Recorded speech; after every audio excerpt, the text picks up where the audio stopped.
Good Friday to you, and welcome to Court TV Live. I'm Ted Rollins. Glad to be with you as we round out another week here, another busy week at Court TV. We're watching testimony in the Doomsday Prophet murder trial for Chad Daybell in Idaho. He faces first-degree murder charges for the death of his wife, Tammy, and for the deaths of his 16-year-old stepkids, Tylee Ryan, and 7-year-old J.J. Vallow. It is a case that we have all watched unfold over the years, and there he is, Mr. Prophet, Mr. Doomsday.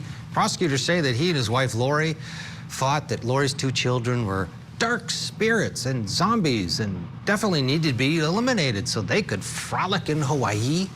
For the defense side, John Pryor's trying to portray Daybell as a religious fella in a relationship with a very manipulative woman, Lori Vallow Daybell. It's all her fault, according to the defense. Let's go back into the courtroom now. On the stand is a neighbor. Stephen Schultz lived right next to Chad Daybell. All right, I'm going to just inquire of the witness, Mr. Schultz. Now that you've been placed under oath, there is a order in this case prohibiting witnesses from viewing trial testimony before they testify. I'll note that the trial is being live streamed and also open for public attendance. Mr. Schultz, have you observed or viewed any of the trial testimony in the case? I've not viewed anything. Okay, and have you discussed with anyone else the testimony they've given in the case? No.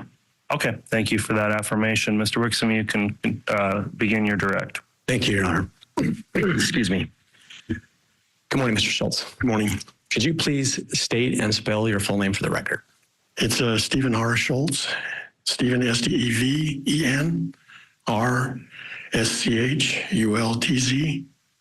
Thank you. And where do you live? Springville, Utah. And are you currently retired? Yes, I am. When did you retire? I retired in 2022. Correct, yeah. And prior to retiring, what is it that you did for a living? I worked for 25 years with the state of Utah in the Child Support Enforcement Division. And for the last, well, from 2010 to 2022, I worked for 2 separate mortuaries in Springville. And what did you do for the mortuaries? I was a funeral director, also an embalmer, and did you do that for the entire approximate 12 years? Yes. And I want to ask, do you know Chad Daybell? I do. How do you know him? Chad and I were neighbors from when we moved into the ward or into the neighborhood. That was in 2006. I'd purchased my parents' home, who'd passed away, and Chad lived 2 doors down from me. And when you said neighborhood, is that in Springville? Yes, in Springville. So approximately how many years did you live as neighbors with Mr. Daybell? Until they left for Idaho, I believe it was 2015, at the end of the school year. Approximately 9 years? Yeah. And what about the rest of his family? Did you know his wife, Tammy? I did, yes. And what about his children? Yes. How well would you say that you knew the family? Very well. We were neighbors. We attended the same church together. We had many conversations and worked together, and both in the funeral industry, as well as just basic good neighbors. Would you consider yourself friends? Yes. You just mentioned that you worked together in the industry. What work did Chad do that you're referring to?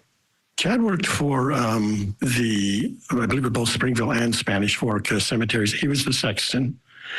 And could you just briefly explain what did he do as a sexton? What was his role? As a sexton, he would take care of the cemetery. He would basically assist us in the funerals when we arrived for a graveside service. He would open and close the graves. Yeah, so there was a lot of free time that we had to talk and a lot of share stories and stuff while the funeral burial was going on. Thank you. And I want to draw your attention back to October 19th of 2019. Did you learn of the passing of Tammy Daybell? I did. How did you learn that? The first I'd heard is that Jason Gwilliam, a neighbor, contacted me and said that Tammy had passed away, and that's the first I'd heard of it. That was on a Saturday. Did you later hear from Chad Daybell that I day? did, yes. A few hours later, he called me and wanted to know if I would be willing to bring Tammy back home to Springville and take care of the services down here. And I said I'd be honored to. Why did you feel that way? Because this is a good family. The Daybells were a solid rock in our community. They in our exact neighborhood, there were 5 members of the same family in that vicinity, and I thought highly of all of them. You mentioned the name Jason a moment ago. Yes, Were you aware, was Chad acquainted with Jason? I would hope so. He was his brother-in-law. And why did you contact Jason to come with you? A lot of times people would like to assist in the funeral services other than just being a silent participant. When there's an opportunity, I like to get the family members involved. And plus, it was a long drive from Springville to Rexburg and back in the same day. And I would really appreciate somebody who could also help me drive and do that for that whole thing. So I asked Jason. He says he would love to do that. So did you, in fact, go to Rexburg? Yes, we did. What day did you do that? We did that the following day, Sunday morning, is when we left. About what time did you arrive in Rexburg? It was, I want to say 9 or 10, somewhere around that, because we had to. It's a 4.5, 5 hour drive, and yeah, so we arrived at that time. Where did you first go when you came to Idaho? We went directly to the house. Whose house? To Chad's house, Chad and Tammy's house. And when you arrived there, who was at the home? There was obviously, of course, Chad and his oldest son Garth, and his Chad's parents. Did you talk to Chad? I did, yeah. Can you explain to the jury what that conversation was, please? Basically, I went up to approach him, gave him a hug, and said, "I am so sorry for your loss. This was a devastating blow to him, I'm sure, and as it was for me to know that someone as young as Tammy had passed away." Did you have a conversation with him about how Tammy had passed? I did. What was that conversation? I just asked him, I says, what had happened? And he said that she had been experiencing some difficulty with breathing, and she went to bed that night. And then when he woke up at some time during the evening or the morning, I'm not sure when because I wasn't there, that she had passed. She passed away. I believe he found her on the floor, and then he called Garth in to help lift his mom back into the bed. And that's what he told me. Did he say anything to you about conversations that he had had with the coroner? He did. I asked him who the attending physician was, and he said, "Well, we had the county coroner come, and the county coroner had already been there and left before we arrived." And he said the county coroner said that it appears that she may have died from an embolism, and then she just like I said, she left after that. I did ask Chad if they were going to do an autopsy, which is usually a case when there's not an attending physician there. But in this case, the county coroner was the person in charge at that point, and made the decisions as to that she could go ahead and be embalmed. Did Chad express to you whether or not he wanted an autopsy? He did not want an autopsy. Did he say that in so many words, or how did he express that That's to you? pretty much it. Yeah, he says, I asked him, he says, are they going to do an autopsy to find out? Because, it might be for heredity's sake. Children might want to know how their mother passed away, and so they could, watch for symptoms, signs, stuff like that. But, basically the words were, no, I do not want her to have an autopsy. What other things do you recall discussing with Chad that morning? I always come prepared when I'm especially going a long distance like that. Well, I'll bring the booklets that I need. I'll bring a casket book so they can pick out caskets. I try to do all that in the home so they don't have to make a secondary trip into the mortuary to make those arrangements. So most of the arrangements were done by the time we left the place, as far as choosing a casket, choosing a vault, choosing a place where they're going to be buried. Putting together a program was still left open because all things happened very quickly. When you say very quickly, what do you mean by that? Quickly meaning that he wanted to have the funeral service as soon as possible.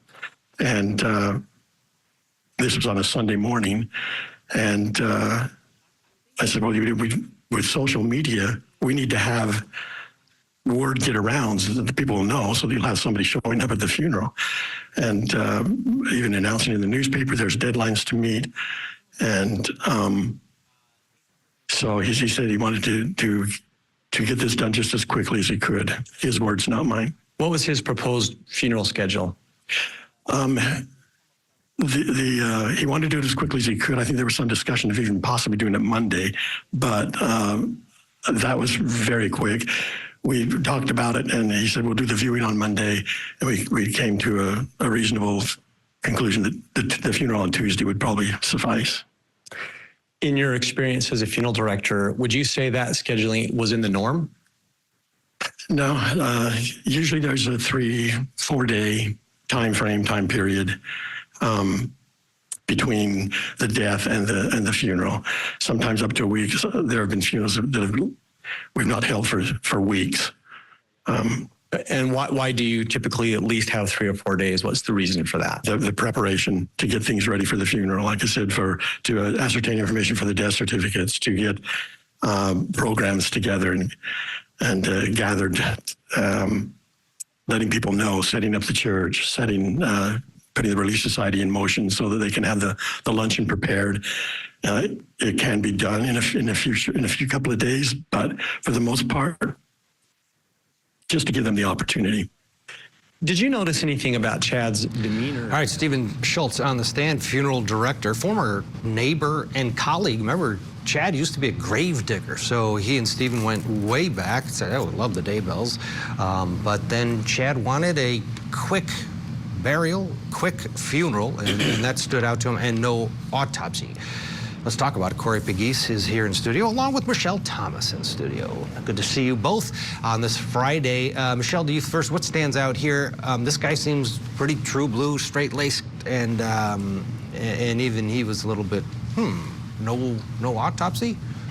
Right. Well, thanks for having me, Ted. So he's showing us that this defendant had no sort of sympathies or concern about his wife who had just passed. That's not your typical sort of response, like I want to, bury her and get the funeral arrangements over with as soon as possible. He should have been grieving. He should have been mourning. Maybe some tears would have been helpful. But according to this witness, he was just sort of like, let's make the plans. Let's get this done so we can move on. And I think that really is going to stand out. Corey, Chad had predicted Tammy's demise for years, and the defense sort of is trying to, in a weird way, using that, thinking, well, he predicted it, and it happened. Of course he's not going to be too floored. I mean, this is a guy with visions. He understands these things. Us mortals don't. Is that going to fly, though, with the jury? Well, I got a bridge in Brooklyn I want to sell you also, Ted. Okay, that's not going to fly. I mean, I could predict me passing away. No, there's one thing, everybody is eventually going to leave Earth. So I'm not gonna buy it. And there's just too many holes in his story. And remember, this is 4 deaths right now, Michelle, 4. We got they're Andy, piling up. We got the 2 kids, and we got Lori's ex-husband. Alex Cox is soon to go, and of course they don't know about the kids. They don't know where the kids are yet, that they're on Chad's land. But you're right. The problem here is, sure, you could maybe get around this one little issue, like this. Oh, okay, this one little. No, this is one of 100 that are piling up, these little things. We'll see how John Pryor deals with it on Cross. Let's get a break here. Before we go to break, coming up this weekend, a new special on Court TV. It explores the evidence against Delphi murder suspect Richard Allen. exclusive interview with his former lead defense attorney and also one of his best friends. A lot of people don't think they have the right guy. You'll be able to watch it all play out here, right here on Court TV. The case against Richard Allen, the Delphi murder, Sunday, 8 o'clock Eastern, right here.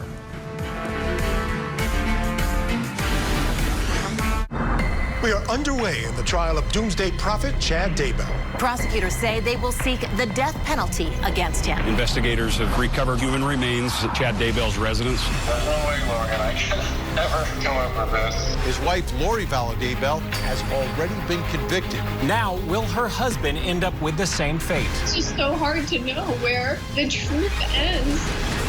It's the doomsday prophet, Chad Daybell, on trial.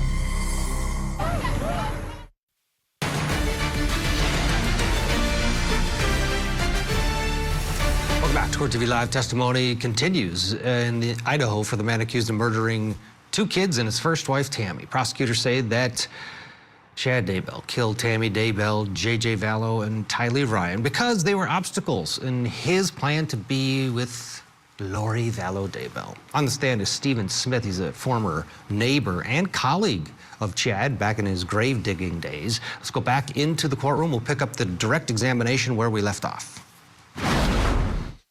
Did you notice anything about Chad's demeanor and tone when you were interacting with him planning the funeral arrangements?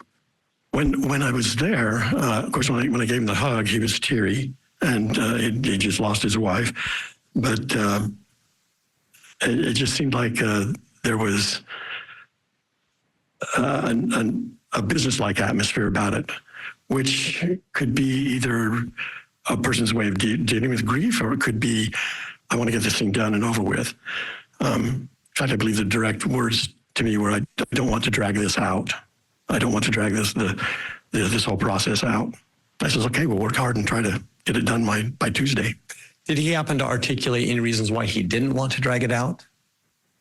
No, I just wanted to, I think it was just for, because that sometimes is a long time to wait, to bury somebody, maybe 3 days, 5 days, 1 week, 10 days, whatever, before the service. He didn't want to have the hoopla of that going on. So when you finished talking to Chad, making these arrangements, what did you do next? At that point, when we were all finished with the arrangements, we moved over then to contact the mortician who actually picked Tammy up and did the embalming. It was Flam Funeral Home in Rexburg. I made a phone call to Mr. Flam indicating that we were finished at Chad's house and that we would like to pick Tammy up and bring her back to Springville. And so he left his church meeting that he was in attendance to there, and we met him at the mortuary, his mortuary. Is that a normal thing when there's a deceased that needs to go to another state? Do you normally contact the local mortuary? Yes, we call that a trade embalming, where they will do the first call when they get the first notification of death. They will go ahead and embalm and then prepare whatever they need to, and then they contact the family will then contact a mortuary to come in, and whoever's going to be doing the service, which in this case was Chad, and he called me directly. And I'm just going to ask the witness, could you slow down a bit? Sure. Our court reporter, you're talking pretty quickly. It's fine. You're articulate, but for the reporter's sake, if we could just slow down the pace. Yeah. Thank you, sir. So when you arrived at Flam's, what did you do? We met Mr. Flam, and he directed me to the dressing room, which we call it. This is the room outside the embalming room, and he assisted me in moving Tammy from the table over to the cot that I had brought up, so that we could transport her back home. Did you make any observations of Tammy at that point? Just a quick glance, because I'm concerned as well that this was a sudden death. I understand that she was sick, but somebody that young is usually physically enough to overcome it. But I wasn't there during her convalescence, so When you say that you understand she was sick, how did you have that understanding? I talked to Jason and indicated that that's what he was told the same thing, but I actually heard that directly from Chad as well. She was not feeling well. She had a chronic cough. She was sick, yeah. So your understanding of her sickness was from the information provided by Chad. Is that fair? Yes. Yes. And you said something a moment ago I'd like you to comment more to the jury on. You said you looked at the body because you were concerned. Can you explain the concern that you had? Whenever there's somebody who's passed away without the doctors being there to handle that, I'm always really leery of things such as, well, I don't want to have an autopsy. I don't want to drag this thing out. And there were already some red flags that I had encountered prior to her passing away. That there was a cause of suspicion for me, and that, not suspicion, concern. I wanted to find out if she had fallen, if there was anything wrong with Tammy. Flam Funeral Home actually did an excellent job in the embalming process. And I just glanced at her just briefly, checking for any type of broken bones, marks on the face, on the neck, on the arms, on the torso, because she was there, and in the process of moving, we did see her entire body, but I saw absolutely nothing that I could determine. I'm not a medical examiner. I don't know. So in fairness, you found nothing that you thought would be suspicious. I found nothing there that would be suspicious, that would lead to my suspicions, but because of the red flags, something wasn't sitting well with me. Other than, I don't want to drag it out, I don't want an autopsy, was there anything else causing red flags for you? The speed of the trial, the speed of the funeral. Okay. No. And eventually you did transport Tammy's body back to Springville? We did. Jason, William, and myself transferred her all the way back to Springville. And without stating anything that Jason said, did you have a discussion with Jason about Tammy on the drive back? I did. What kinds of things did you bring up and say to Jason in that conversation? In that conversation, we were both talking about how quickly things were doing it, how quickly things were happening. We both felt there was a feeling of being rushed through this whole process. And I actually turned to Jason and I said, do you think he killed her? Was that based upon the red flags that you were feeling? That was based on the red flags. And when you arrived at the funeral home in Springville, did you do anything further with Tammy's body? Prepared her for the family who were going to come in later Sunday night to dress her, or to finish dressing her. Typically, a funeral director will clothe them up to usually for sure to have the underwear on and get the body prepped ready so that they can come in and help dress. I did most of the dressing myself on this because they only wanted really to do the makeup to make sure she looked good. Did you re-examine her body at the Springville Funeral Home? I did, just out of curiosity for myself, just to satisfy my curiosity as to was there anything wrong. I saw absolutely nothing wrong. So there are at least 2 times that you looked at her body. That's correct.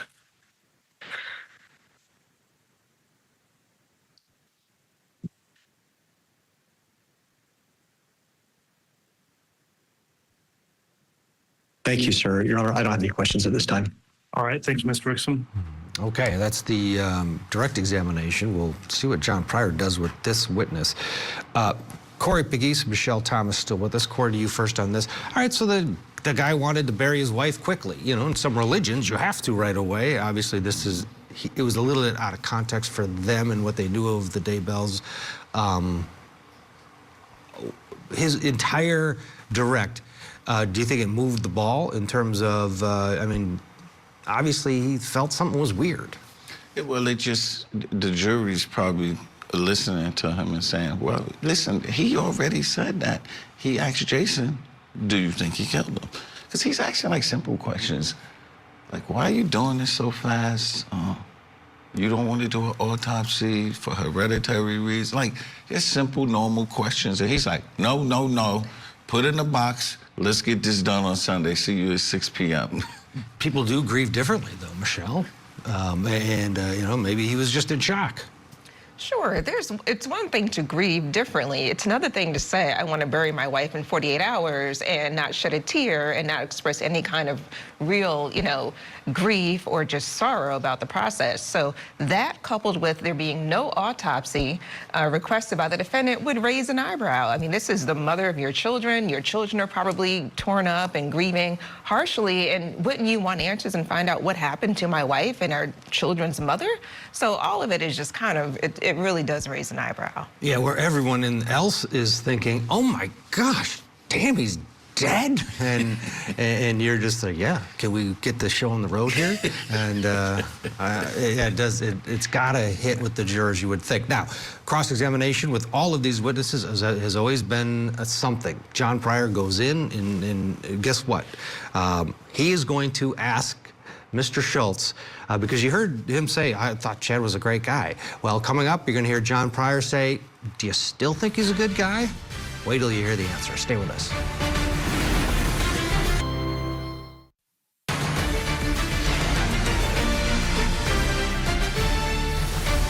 Let's head back to Idaho for more testimony in the Doomsday Prophet murder trial. Chad Daybell charged with conspiracy and first-degree murder in the deaths of his first wife, Tammy, and J.J. Vallow and Tyler Ryan, the two youngest children of his second wife, Lori. Let's head back now. It's time for cross-examination.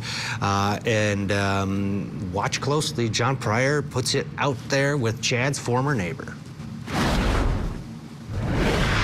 I also have a tendency to talk quick and over-talk people. Sorry.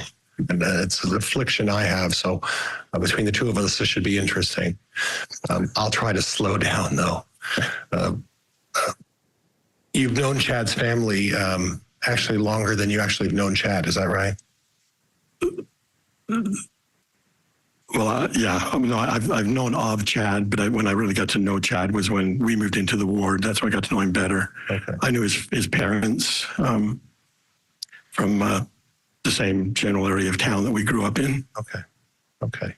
And do you recall that you spoke with Officer Mattingly about this case in an interview on February 19th of 2020? Yes. Okay.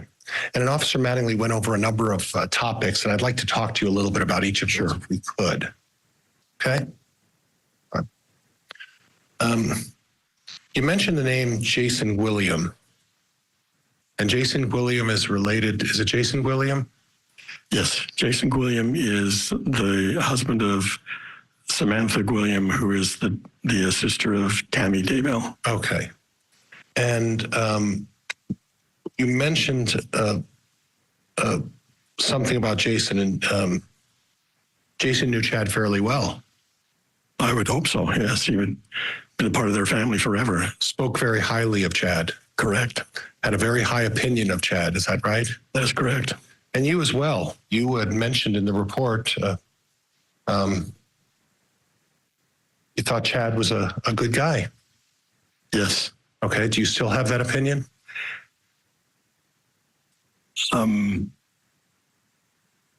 Yeah, I guess I think Chad is a good person. Okay. All right. Never mind.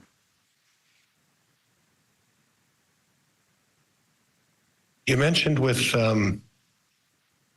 Officer Mattingly that Chad had spoke to you a little bit about what happened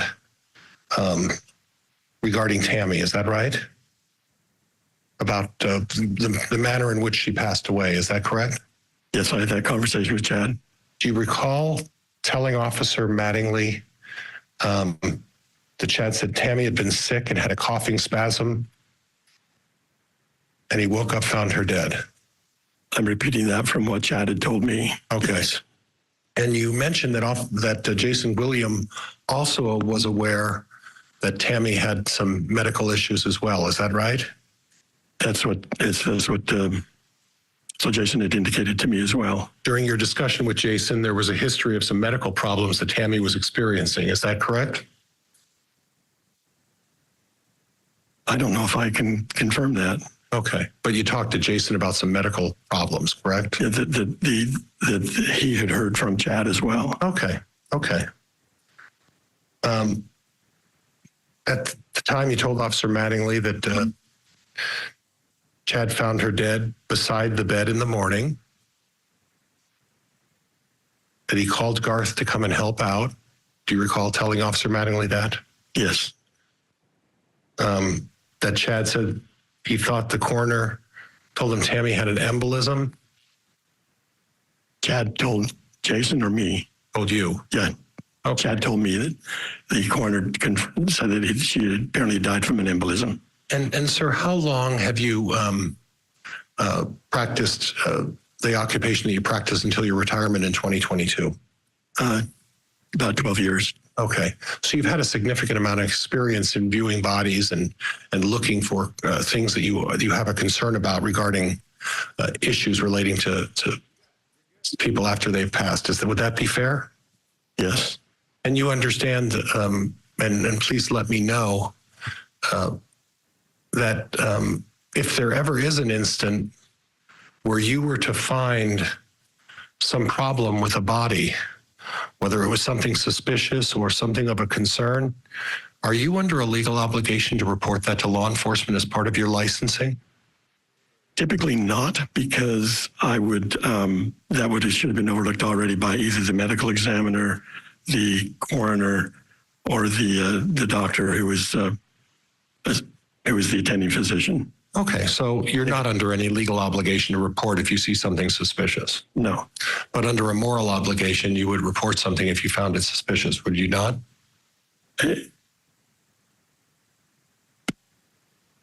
You know what? I don't know if I really would report it or not, because it's already been determined by that attending person who knew that. So I don't know who I'd report it to. Okay. So when you say that attending person, if someone passes away and there's a physician there, obviously there's no need to do an autopsy. Is that right? Only if the medical examiner dictates it requires one. Okay. A lot of times the family will ask us if we want to have an autopsy done. In that case, they can bypass the medical examiner and have it done, a private autopsy done. Okay. Just to satisfy their curiosity. But ultimately, do you understand that a coroner is the one who makes the final decision as to whether or not there's going to be an autopsy? Yes, because that person will then contact the family. And it's really the coroner's obligation to go through and look at a body and make an initial determination as to whether or not there's any foul play or anything of a concern. Would that be fair? It's a good question, because if you'd have to trust your medical examiner or your coroner. Right. And and you don't know whether or not after they make this examination, if they're under any obligation to report any foul play, do you? I don't know what they're. Okay. haven't. But in any event, you took the time because you felt that the funeral was moving along quicker than you would like it to be. Outside the standard norm, yes. And when you talked about the standard norm, you mentioned that the standard norm is 3 to 4 days? Typically. Okay. So what we were looking at is doing this in 2 days, not 3 days, right? Yes, but there was some talk about wanting maybe to do it on a Monday. Right. So that, again. Okay, cross-examination with John Pryor, Corey Pegues, and Michelle Thomas are still with us. Michelle is usually in Silver Spring, Maryland, but now she's in our studio. Corey, usually in New York. Glad to have both of you here on this Friday. Michelle, what do you think of this answer? Do you still think he's a good guy? He said yes. Yeah, that was an unfortunate answer for this witness because that is not what the state wanted him to say. They wanted him to say, well, no, actually, I think that he murdered his wife and therefore you're not a good person. But unfortunately, it was risky, wasn't it, asking that question? It was. It could have gone left, but he got the answer that he was looking for, a defense counsel. So they're going to have to rehabilitate him on redirect regarding that particular question. Corey, were you surprised that the answer was, yeah, I still think he's a good guy? I mean, I've said, OJ, some people thought was a good guy. Yeah. But the problem is here, once someone is if on one end you think he killed Tammy, why do you think he said yes, that he thinks he's a good guy? I was actually more surprised that there was a long pause. When he asked him the question, and I'm like tapping Michelle, like, is he gonna answer the question? It was like 3 to 5 seconds. So they have a relationship, for many years. Right. So, he's a good guy, but I still think he murdered Tammy. Right. How do you clean that up for the state, Michelle, or do you? Do you go back in, or is it too risky? You don't want him to reiterate that you think that he thinks Chad's a great guy? Or good guy? I think it's worth the effort for the state to try to rehabilitate him. If they ask the right questions, pointed questions, and say, was there a time when you thought he was a good person, when you two were friends? But today, now that once you had these suspicions, did that change? Did you ever then think of him in any other kind of way? So I think they should make the effort to try to clean that up because it's not helpful for the state. Yeah, absolutely. All right, let's get a break here. When we come back, we're going to hear the state come back. And one of the questions asked from the state is Chad someone who's comfortable around death? We'll get the answer to that question and see if they try to get some explanation on this good guy. Talk about Chad Daybell right after this. We are underway in the trial of doomsday prophet Chad Daybell. Prosecutors say they will seek the death penalty against him. Investigators have recovered human remains at Chad Daybell's residence. There's no way, Logan, I could ever come up with this. His wife, Lori Vallow Daybell, has already been convicted. Now, will her husband end up with the same fate? It's just so hard to know where the truth ends. It's the doomsday prophet, Chad Daybell, on trial.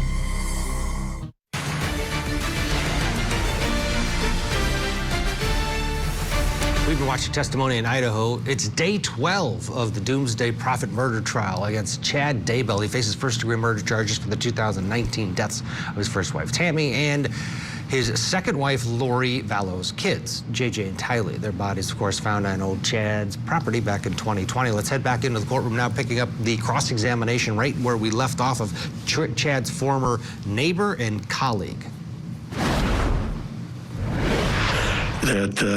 Again, just certain red flags. But you don't know if whether or not this was a reaction to grief or whether just someone wanted to just, not, as you expressed it, the hoopla. And what do you mean by the hoopla? Getting things ready for the program, getting things ready for luncheons that need to transpire, doing things that the typical funeral would have to take some time to prepare and get people on board with you. And in your experience, that could have two facets to it. That could either be a healing process for the family to go through that, right? That could. Or on the alternative, that could be an extremely emotional and difficult thing to go through that healing process. And we don't know which one we were dealing with here, right? We do not. Right. Okay.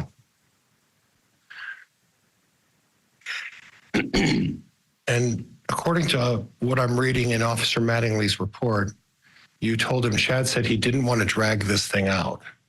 Right. He didn't say he wanted to hide anything, did he? No, he did not. The only thing he told me was he did not want to drag this thing out. Okay. Okay. And then you took the time and you took the time to look at the face of Tammy, is that right? Correct. You looked at the neck? Yes. You didn't see any issues of any kind of trauma or anything that would cause anything of a concern, is that right? From my limited medical knowledge, no. Right. And I understand that. You don't have the expertise. But if there was a concern, there was no visible concern of any kind of a problem. Is that right? That's correct. And then you looked at her arms as you dressed her. Is that right? Yes. And you didn't see anything on her arms that would cause you any kind of a concern. Would that be fair? Yes. Okay. And nothing on her legs that would cause you to have any concern, right? Correct. Okay. And nothing on any other part of her body that would make you draw any concerns for you. Would that be fair? Correct. Okay.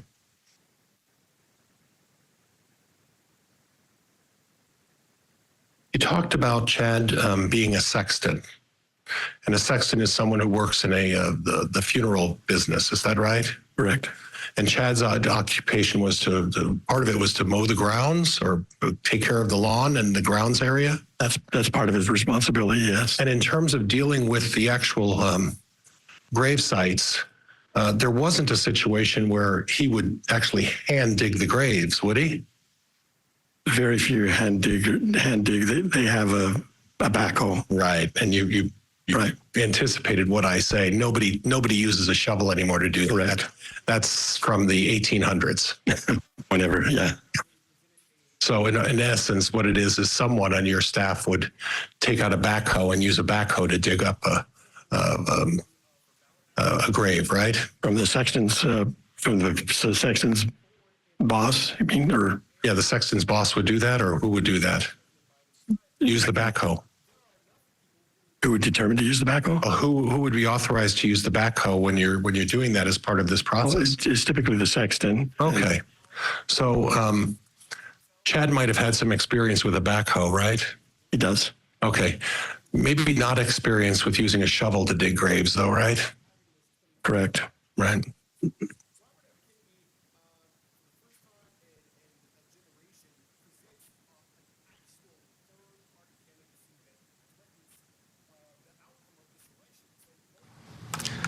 Okay, the cross continues. John Pryor trying to get out of this funeral director that Chad's just maybe an oddball, but a good guy. Michelle Thomas and Corey McGee's still with us.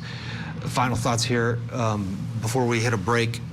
Corey, end of the day, we're seeing a lot of these things that John Pryor is fighting and fighting and fighting. And you watch, you're like, okay, well, maybe he'll hook a juror. That the problem is it's building. There's too much. There's too much to explain away. Your thoughts? Yeah, I think it's a heavy hill to climb, but at least I've given him an E for effort or an A for effort. An A plus. An A plus. He's trying, but it's too much. He's a great lawyer, and I know a lot of people are like, stop talking about how great John Pryor is. It's a fact he's doing a good job. I don't think he has a chance here because of the facts, and the big two are that those two kids are on his property. Michelle. Not only are they on his property, but he's a grave digger as a profession. No, as a profession. So that doesn't help. And a profit. And a profit. So none of those facts add up. And John Pryor, the facts are not on his side, but he is doing the best he can to try to identify some points to try to save his client. And at some point, Corey, it might be a win here is sparing him the death penalty. That is the win. Right. That's the win, not getting the death penalty. And if you're a juror, it's always difficult. We cover so many death penalty cases where you're thinking, oh, slam dunk, this person did it. And the end of the day, the death qualified juror who in voir dire said, absolutely, I voted for this a million times, and I sat in my living room talking about the death penalty. Now you're in the jury box, and you have someone's life in your hands. It's much different, is it not? Absolutely, because that decision, will weigh on you probably for the rest of your life. And so the jurors, when it's them having to make that decision, they definitely, I think, give it a lot more weight. And it's like, well, wait a minute, not so fast with the death penalty. Back into the courtroom now, the final moments of cross-examination of Stephen Schultz. He's a former neighbor and friend of Chad, but also former colleague. He is a funeral director, and remember, Chad used to work in that business as a grave digger. He's opining about how he had an uh-oh feeling after Tammy died, and Chad wanted to rush the funeral along. Now, at the time of the service, all of the kids spoke. Is that right? Yes. Okay, all 5 kids. Wait, one was on a mission, I believe. Oh, I'm sorry. You're right. 4 kids. 4 kids. You're right. When Chad was talking during the funeral, he broke down. He became very emotional. He did. Okay. Was that something in all of the experience that you've had knowing Chad and his family, did that seem genuine?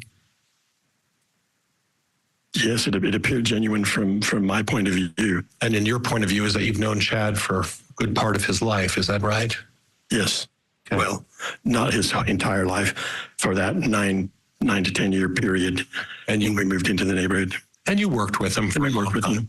And you had an opportunity, like you said, during the time that you had downtime during other people's funerals, you'd have a chance to get acquainted with each other. Correct. So much that you made the opinion that you think Chad's a good guy. That yes. Okay. From 2000 up until 2015, right. I had no problems. Right.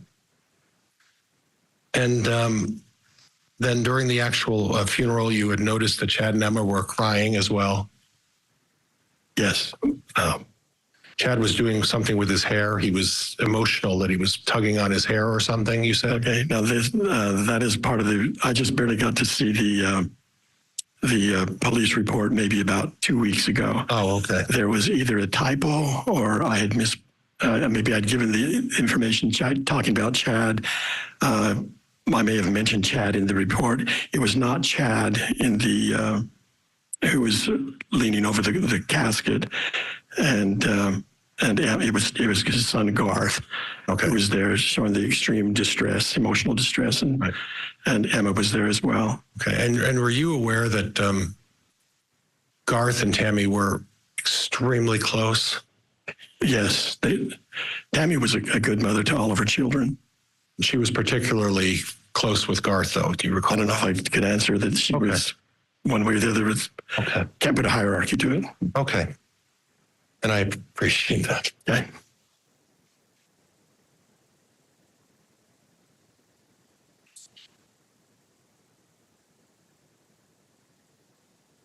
You mentioned somewhere in the report that you thought of Chad as a brother. Is that right? Yeah. Yes, I did.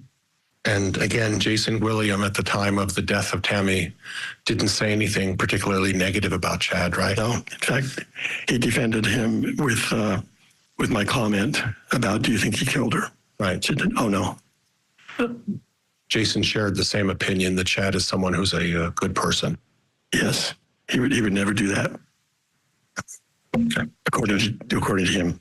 And sir, thank you. And I appreciate it. Okay.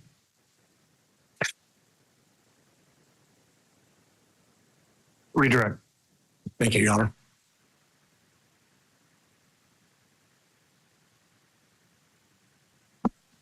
Mr. Schultz, to pick up where the defense just left off, excuse me, did Jason, in addition to thinking Chad is a good person, express any other thoughts about Chad at that time? No, the thing that he mentioned was when I made that comment, his direct quote back to me is, "Oh no, not Chad, never." Have you since had conversations with Jason about this? Yes. Are you aware if he holds the same opinion? He does not hold the same opinion. And I want to go back to the question that you were asked about your opinion of Chad. You remember that question? Yes. And in that question, in your answer, you said, effectively, Chad is a good person, but will you please explain to the jury now, what was the but? What were you wanting to say at that point? Well, the but was the red flags that have come up since Tammy was deceased, and the time of basically the trial, the things that were being said. If you want particulars, certainly, if you'd like to share with the jury. Okay. Well, there's obviously the doomsday type thing that after he left Utah, he got involved in a group. You want to cut me off? What? Oh, sorry. Okay, I thought you were raising your hand. No, sorry. I had most of this was from Jason, who had conversations with him as well about a date of the second coming, when that would happen. Also of the catastrophes that would follow: Deer Creek Dam breaking, Utah County being flooded,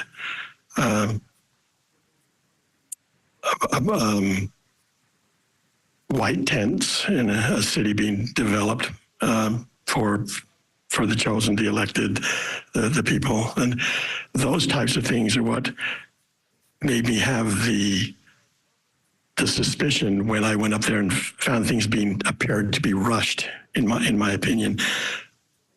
And that's why those are the red flags that I. Thank you.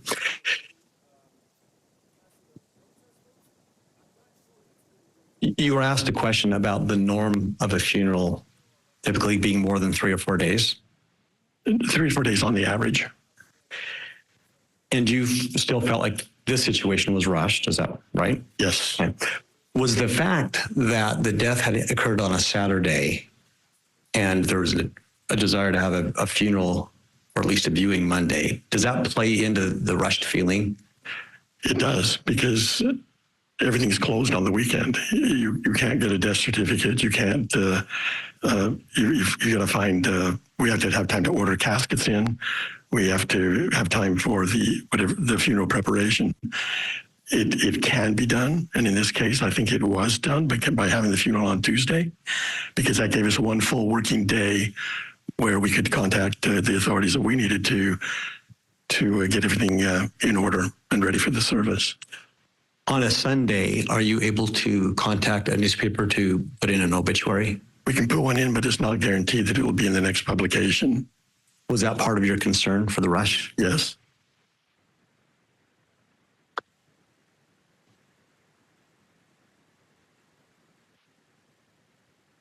You were asked questions about Chad's ability to use a shovel versus a backhoe.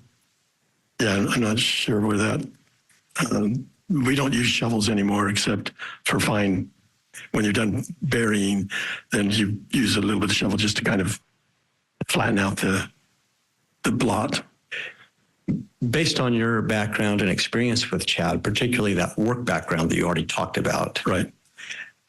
Would it be safe to say, was Chad someone who was comfortable around death? Oh, he would have to be.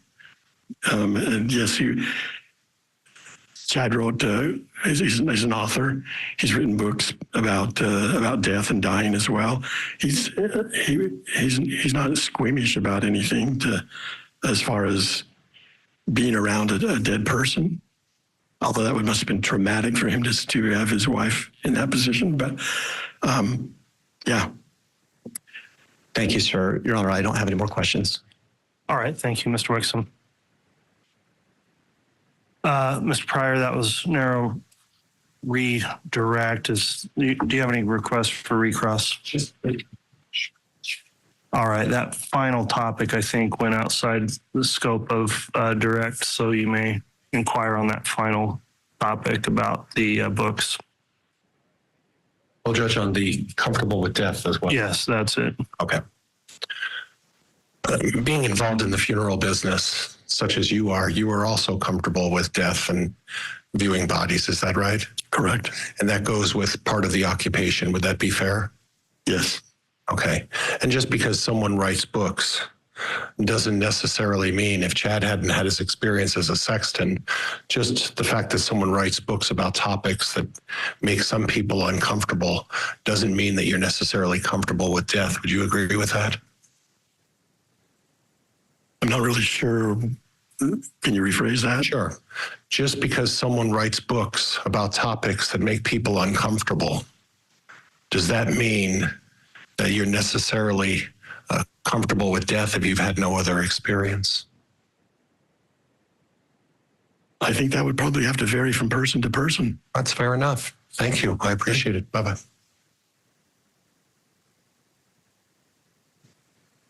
All right, that'll conclude the testimony of Mr. Schultz. Is the state intending? Okay, that's it for the funeral director, Stephen Schultz, talking about his feelings about Chad and Tammy, and the way that Chad wanted this all to happen so fast after Tammy's death, and he knew Tammy, and he was with his associate Jason Gwillem, who knew Tammy and Chad very well because he's married to Tammy's sister, and the both of them had suspicions when they were driving Tammy back to Springfield. Let's bring in Matthew Mangino. He's in Pittsburgh, Pennsylvania, criminal defense attorney, former district attorney. Matthew, what's your take here on this witness that, you know, on cross, he said he still thinks Chad's a good guy. Maybe that's a win, but bottom line is it's another person that is painting a suspicious picture surrounding Tammy's death. Well, yes, Ted, he does, you know, paint this picture of suspicion or sort of doubt about the manner of Tammy's death. He talks about the things that sort of piqued his interest, and one was this whole doomsday situation, but also that he wanted to, that Chad Daybell wanted to rush the funeral, that he couldn't do certain things that he normally would do in preparation for a funeral because of the weekend. He wasn't sure about the obituary, and so he was concerned about why the showing and ultimately the funeral was being rushed. But again, as you also said, you know, the defense was able to get out of him that Chad Daybell was like a brother to him, that they were very close, and he never would have suspected anything like this other than when these issues began to arise that it sort of got his attention. Yeah, and he did 2 independent sort of surveys of Tammy's body looking for something because he had that feeling that this wasn't right, and he didn't find anything that was suspicious in that cursory sort of examination. Obviously not a doctor, but he was suspicious enough to look for something out of the ordinary and didn't find it.